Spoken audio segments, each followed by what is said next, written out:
Good morning, students. Today we will study fluctuation, energy fluctuation and density fluctuation in ensemble. First, you will have to understand what is fluctuation. You know, in mathematics, there may be some changes in a quantity about its exact value,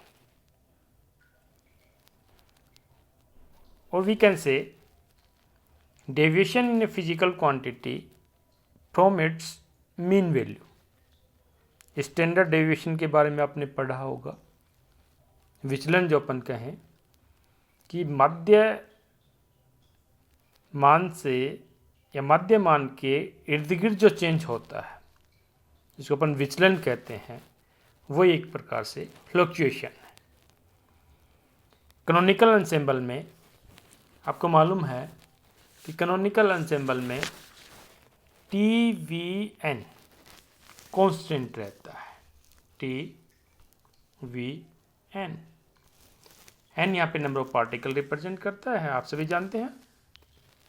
इसमें change क्या होता है, फिर energy में fluctuation किस प्रकार से आते हैं, क्योंकि कैनोनिकल एंसेंबल में जो सिस्टम है या सिस्टम का जो ग्रुप है वो हीट रिजर्वर से थर्मल कांटेक्ट में रहता है, उसमें एनर्जी का एक्सचेंज होता है, जिसके कारण से उसकी एनर्जी का जो मीन मान है उसमें फ्लक्चुएशन आते रहते हैं, एनर्जी में चेंजेज होते रहते हैं, वो अपने पास एनर्जी फ्लक्चुएशन है।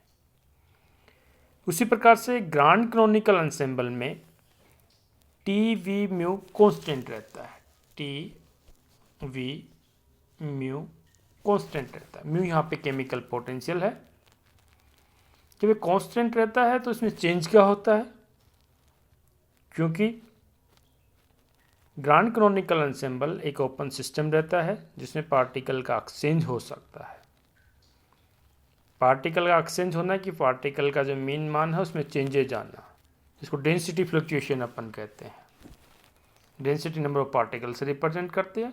तो ग्रांड कैनोनिकल में डेंसिटी फ्लक्चुएशन होता है और कैनोनिकल एंसेंबल में एनर्जी का फ्लक्चुएशन होता है। अब ये जो फ्लक्चुएशन है इसका स्टैंडर्ड फॉर्मूला क्या होगा, क्योंकि मैथमेटिकल रूप अपन लेके चल रहे हैं। तो किसी भी फिजिकल क्वांटिटी का जो अपन डेविएशन निकालते हैं, जिसको डिस्पर्सन भी अपन कहते हैं, उसको डेल ए या सिग्मा ए से अपन रिप्रेजेंट करते हैं। ए यहाँ पे कोई फिजिकल क्वांटिटी है जिसका फॉर्मूला अंडर रूट ए स्क्वायर का एवरेज मान माइनस ए का एवरेज मान का स्क्वायर। इंपॉर्टेंट फॉर्मूला है जो कि क्वांटम मैकेनिक्स से आता है। एक प्रकार से अनसर्टेनिटी को रिप्रेजेंट कर रहा है। अनसर्टेनिटी अपने पास क्या है, फ्लक्चुएट अपने पास कहें कितना चेंजेज आता है, उसी प्रकार से फॉर्मूला है। ए यहाँ पे एनर्जी हो सकती है, एन एक नंबर ऑफ पार्टिकल हो सकता है, कोई फिजिकल क्वांटिटी हो सकती है। एवरेज ऑफ ए को अपन इस एरो के दो सिंबल से रिप्रेजेंट कर सकते हैं या ए बार से भी रिप्रेजेंट कर सकते हैं, जिसको अपन ने दर्शा रखा है ए बार। यहाँ पे आप देख रहे हैं ए बार से अपन दर्शाया, तो इसको ए बार से रिप्रेजेंट कर सकता है। A bar is equal to summation I A I P I. P I यहाँ पे प्रोबेबिलिटी को रिप्रेजेंट करती है। स्टैंडर्ड फॉर्मूला है किसी भी फिजिकल क्वांटिटी का मान, एवरेज मान जो अपने को ज्ञात करना है, तो इस फॉर्मूले से अपन ज्ञात कर सकते हैं। क्या था स्टैंडर्ड डेविएशन क्या होगा या रिलेटिव डिस्पर्सन क्या होगा, तो इसका फॉर्मूला अपने पास ये होगा सिग्मा ए, जिसको डेल ए भी कह सकते हैं, upon average of E, this value. First अपन लेते हैं energy fluctuation in canonical ensemble.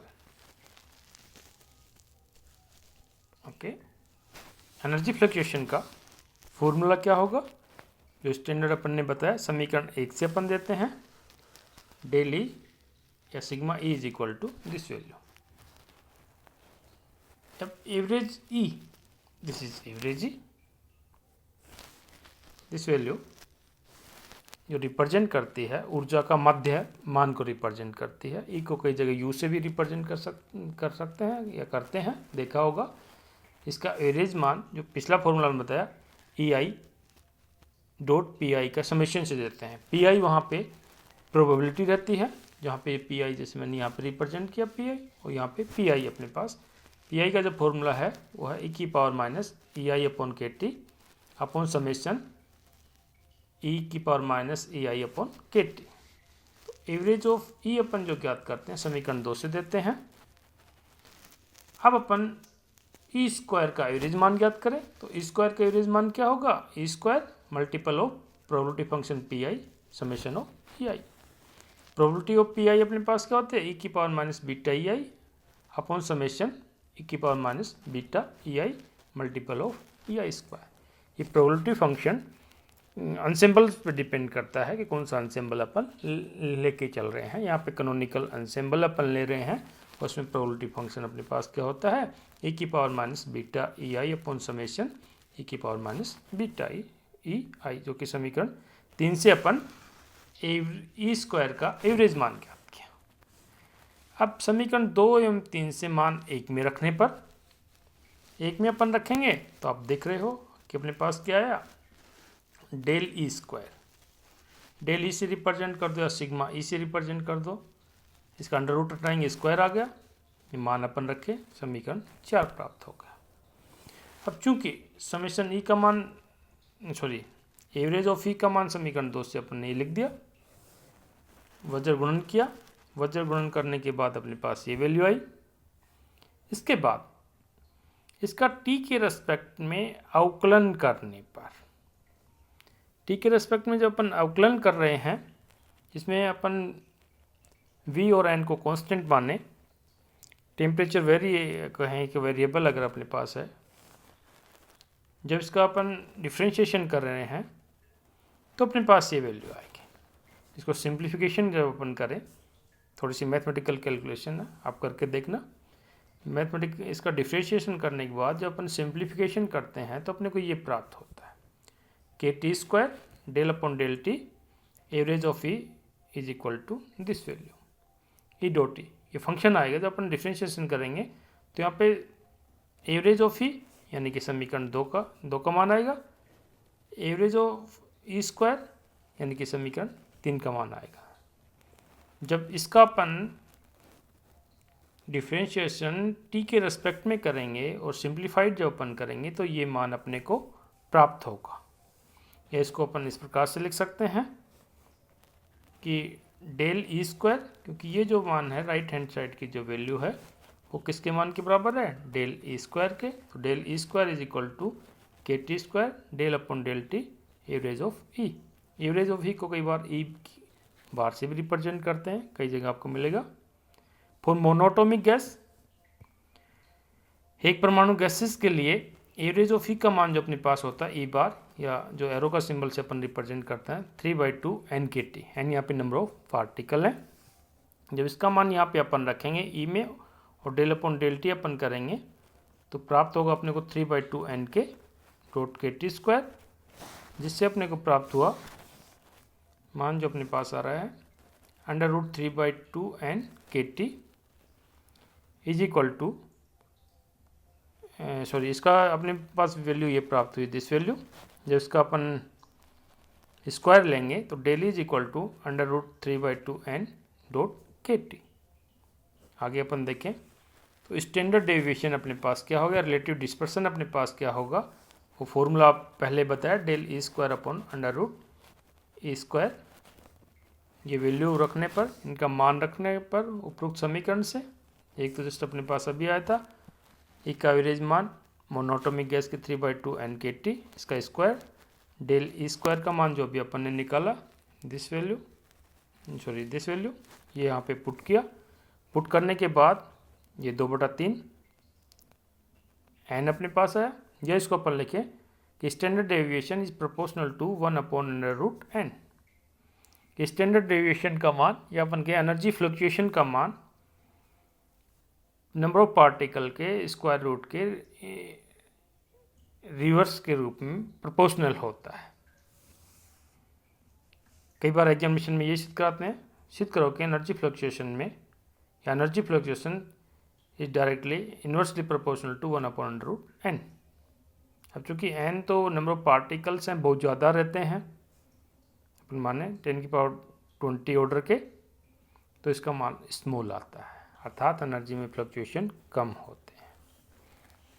इसके बाद नेक्स्ट अपन लेते हैं डेंसिटी फ्लक्चुएशन, जो कि ग्रांड कैनोनिकल एनसेम्बल में अपन निकालते हैं कि नंबर ऑफ पार्टिकल्स में मीन एनर्जी के रेस्पेक्ट में जो चेंजेज अपने पास आते हैं उसको डेंसिटी फ्लक्चुएशन कहते हैं, जिसको कि समीकरण 1 में दर्शा रखा है। अब एवरेज मान जो अपन निकालते हैं, एन का एवरेज मान या एन बार से भी रिप्रेजेंट करते हैं, वो होता है summation P I dot N I. P I यहाँ पे प्रोबेबिलिटी फंक्शन है, जो कि ग्रांड कैनोनिकल एनसेम्बल में ये होता है ई की पावर म्यू एन आई अपॉन के टी डॉट ई की पावर माइनस बी के अपॉन समेशन ई की पावर म्यू एन आई अपॉन के टी डॉट ई की पावर माइनस बी ए के। जब एवरेज ऑफ एन का मान निकाल रहे हैं या अपन के सिंगल पार्टिकल जे अगर मान रहे हैं, तो यहाँ पे एन जे रिप्रेजेंट कर दिया दिस वैल्यू, समीकरण 2 अपने पास आ गया। एन स्क्वायर का एवरेज मान निकालना है, तो प्रोबेबिलिटी फंक्शन जो अपने पास है, जिसको मैं पी के अगर मान लूँ, यहाँ पे आई माना है या के, एक बात है आई की जगह मैं के ले रहा हूँ ही मान लीजिएगा, आई की जगह अपन के लेके चल रहे हैं, आई इज इक्वल टू के अपन कहें, तो P k dot N J square. Beta जो अपने पास है, यहाँ पे जो बीटा अपन देख रहे हैं, जगह जगह बीटा आ रहा है, बीटा इज इक्वल टू होता है 1 अपॉन के टी, ये तो आप सभी को मालूम है। चूँकि एवरेज मान जो अगर अपन लिखें इस फंक्शन से, जो अपने पास समीकरण नंबर 2 आया, इसको इस प्रकार से भी लिख सकते हैं ई की पावर म्यू एन आई, जिसको अपन लिखा म्यू एन आई बीटा कि 1 अपॉन के टी को मैंने बीटा रिप्रेजेंट कर दिया माइनस बीटा ई के, सेम वैल्यू। अब इसका अपन म्यू के रेस्पेक्ट में अवकलन करते हैं। म्यू यहाँ पे केमिकल पोटेंशियल है, क्योंकि ग्रांड कैनोनिकल एनसेम्बल की अपन चर्चा कर रहे हैं, जिसमें टी और वी म्यू कांस्टेंट अपने पास रहते हैं। यहाँ पे टी वी को कांस्टेंट रखकर म्यू के रेस्पेक्ट में अवकलन किया। अवकलन करने पर तथा इसको सिंप्लीफिकेशन करने पर अपने पास जो फॉर्म आती है समीकरण 4 से, इस प्रकार की फॉर्म आती है 1 upon beta is equal to this value. Right hand side में जिस प्रकार से एनर्जी फ्लक्चुएशन आया, उसी प्रकार से डेंसिटी फ्लक्चुएशन में स्टैंडर्ड आता है एन स्क्वायर का एवरेज मान माइनस एन के एवरेज मान का स्क्वायर, जिसको अपन डेल एन स्क्वायर से रिप्रेजेंट करते हैं, अपन कहेंगे डिस्पर्सन से रिप्रेजेंट करते हैं, डेंसिटी डिस्पर्सन से। एवरेज ऑफ एन को अपन एन बार से भी रिप्रेजेंट करते हैं। अब कहेंगे गैसेस के लिए अपने पास इसका मान स्टैंडर्ड रहता है दिस वैल्यू। अब इसका पुनः केमिकल पोटेंशियल के रेस्पेक्ट में अवकलन किया, तो अपने पास ये वैल्यू आई। इस के टी को अपन इधर लेके गए, तो यहाँ पे अपने पास समय अपन कहें कि एवरेज ऑफ एन आ गया, या अपन कहें एन बार आ गया। एन बार जो अपन ने पहले यहाँ पे माना, तो N bar is equal to this value, जो कि समीकरण 5 से अपन प्राप्त करते हैं। अब अपन देखें समीकरण 4 और 5। समीकरण 4 अपने पास ये है del N square is equal to this value. समीकरण 5 अपने पास ये है एन का एवरेज मान is equal to this value. दोनों तरफ del N upon del U, del N upon del U. ये beta 1 upon beta, beta is equal to होता है 1 अपॉन के टी ऊपर गया दिस वैल्यू, यानी कि ये साइड अपने पास बराबर है, लेफ्ट हैंड साइड बराबर है, तो ये वैल्यू भी अपने पास समान होगी। तो अपने को प्राप्त हुआ del N square is equal to average of N. Next अपन आगे देखें, तो रिलेटिव डेविएशन या स्टैंडर्ड डेविएशन अपने पास क्या होगा, ये फॉर्मूला अपने पास है del N square upon average of N का स्क्वायर। ये फॉर्मूला पहले मैंने बताया। उपरोक्त अपन मान रखेंगे del N square is equal to क्या है, एन एवरेज दिस वैल्यू, ये एज इट इज है, ये एज इट इज, तो इससे अपने पास से कैंसिल हुआ, तो 1 upon average of N. Average of अपन कहें अब इसका क्या लें, स्क्वायर रूट लें। स्क्वायर रूट लेने पर अपने को 1 अपॉन अंडर रूट एन प्राप्त हो। अब अपने को जो लास्ट जो फाइनल रिजल्ट प्राप्त होता है डेंसिटी फ्लक्चुएशन का, वो अपने पास ये प्राप्त होता है। एग्जामिनेशन में पूछ सकते हैं कि डेंसिटी फ्लक्चुएशन के लिए सिद्ध करो कि this value is equal to 1/√n का एवरेज मान, n बार या n एवरेज एक ही मान है। किसी प्रकार से क्वेश्चन पूछ सकते हैं कि डेविएशन नंबर ऑफ पार्टिकल के स्क्वायर रूट के इन्वर्सली प्रोपोर्शनल होता है। This is value. Okay, thanks.